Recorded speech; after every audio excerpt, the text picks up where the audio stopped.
we have an alien problem in the NFL. If you don't have Josh Allen, Lamar, or Patrick Mahomes at quarterback, if you have a Brock Purdy or a Jalen Hurts, they are never going to get the respect that they deserve because they don't have the physical capabilities that these aliens like Mahomes, Lamar, and Josh Allen possess.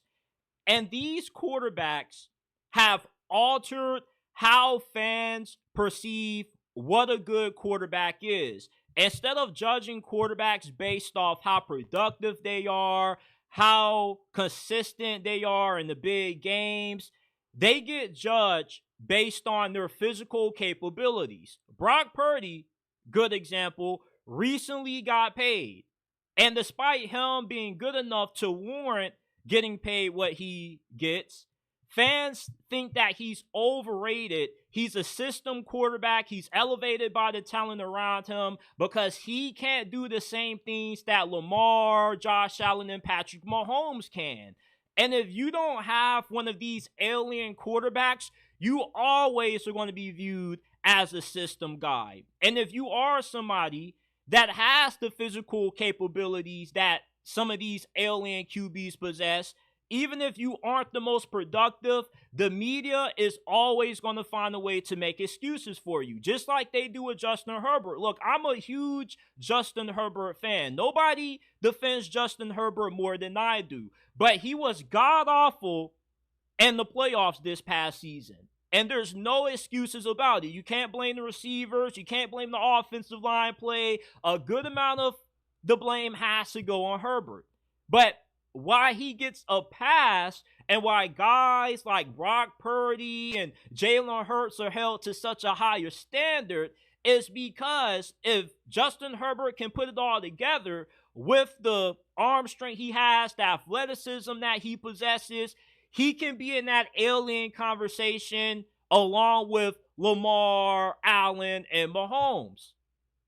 And with these alien quarterbacks taking over the NFL, fans believe if their team doesn't have one, they have no shot at winning, and that just isn't true. And you see, ever since Lamar and Patrick Mahomes have entered the NFL, they have destroyed the perception of what a good quarterback in this league looks like. You don't have to run 4-2, being able to throw 80 yards downfield to be a good quarterback in this league. A good quarterback isn't always the most physically imposing. They aren't the greatest athlete on the field in most cases. Drew Brees is a consensus top 10 quarterback all time. He didn't have the strongest arm in the world. He wasn't the greatest athlete, but what made him so great was that he was extremely accurate and he was able to excel in the things that can't always be measured by highlights. When you look at a guy in Ben Roethlisberger, although he was really physically imposing, he was a pretty good athlete, I don't think he was better than Drew Brees.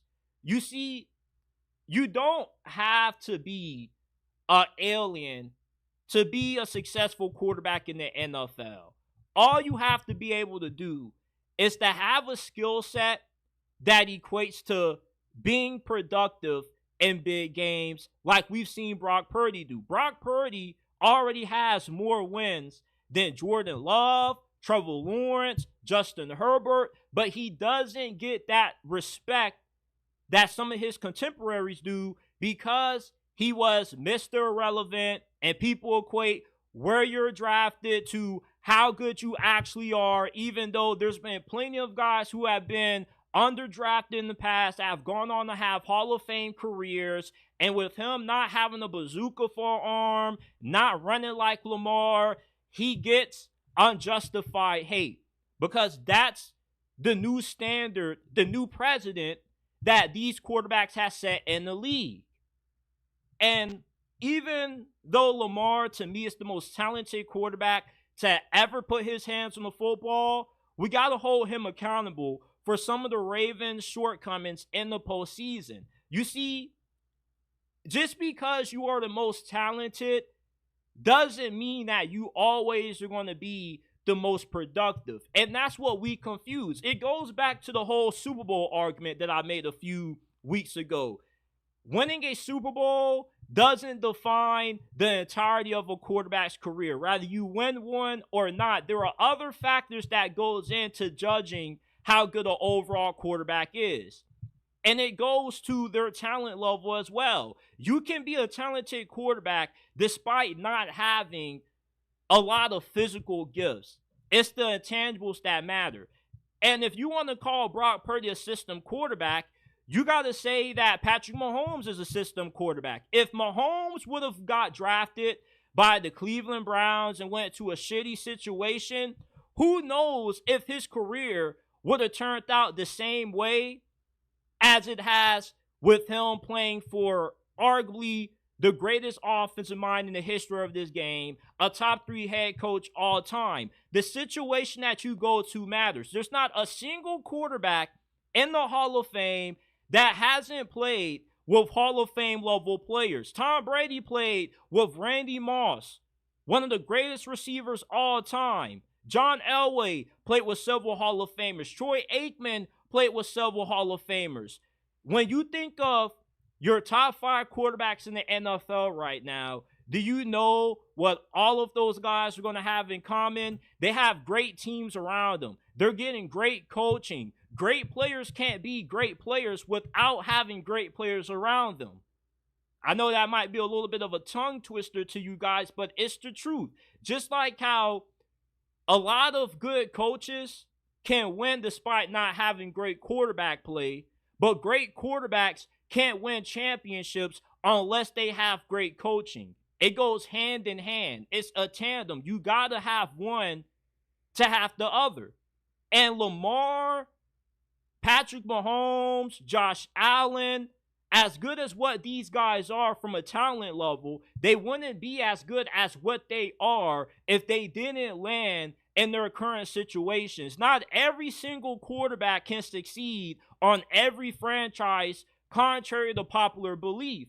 But with this perception that we have about these aliens at quarterback, fans feel if their team doesn't have one, they have no shot to win, and that simply is not true. Because if that was the case, Lamar would have already had a championship by now. Same thing with Josh Allen. Yet, one guy has only been able to stop Mahomes from making it out of the AFC post Tom Brady, and that's been that man, the Patrick Mahomes stopper. You see, Joe Burrow isn't the most physically gifted quarterback, but he's insanely accurate, and he's always dependable in big games. That's what separates him from the other quarterbacks that are considered to be top 5 in this league, even though he's not as talented physically as what those guys are. He has a skill set that helps him win, and that's all that matters at the end of the day. You don't need to have these freakish aliens at quarterback to win. You just need a quarterback that can come through in high-pressure situations. That's what Joe Burrow does. Same thing with Eli Manning. It's funny how so many quarterbacks struggled to beat Tom Brady, but yet Eli Manning, who on most occasions wasn't even a top 10 quarterback, was able to beat him twice in the Super Bowl. And that just goes to show that it's not always about how fast you are, how far you can throw a football. There are other intangibles that you look for in defining what a franchise quarterback is. And just because you don't have one of these freaks as your signal caller doesn't mean that your team doesn't have a shot to win without one.